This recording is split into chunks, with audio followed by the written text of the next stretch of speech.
तो चलिए क्लास शुरू करते हैं हमारे तीसरे और आखिरी सब टॉपिक से, जिसका नाम है रेस्पिरेटरी क्वोशंट।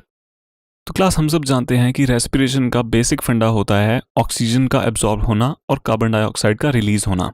क्योंकि सिंपल सी बात है, हम ऑक्सीजन इनहेल करते हैं और CO2 एक्सहेल करते हैं।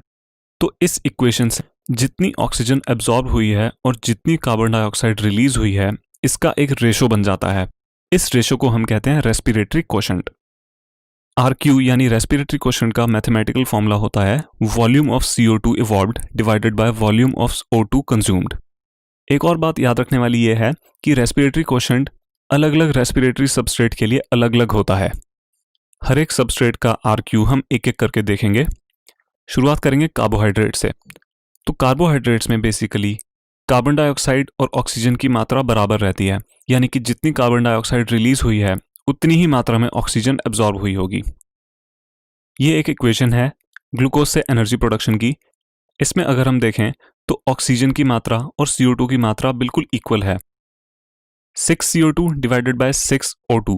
यहाँ हम ये भी कह सकते हैं कि सबस्ट्रेट की कंप्लीट ऑक्सीडेशन हुई है।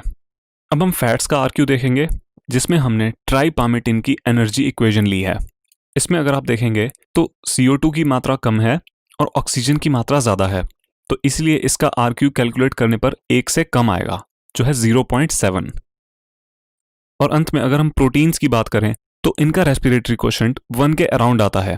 समझने वाली बात यह है कि रेस्पिरेटरी क्वोशंट भी एक रिलायबल मेथड नहीं है ऑक्सीडेशन की मात्रा कैलकुलेट करने का, क्योंकि हमारी डेली डाइट में एक से ज़्यादा सबस्ट्रेट होते हैं, जैसे कि carbohydrate, fat, proteins, vitamins etcetera.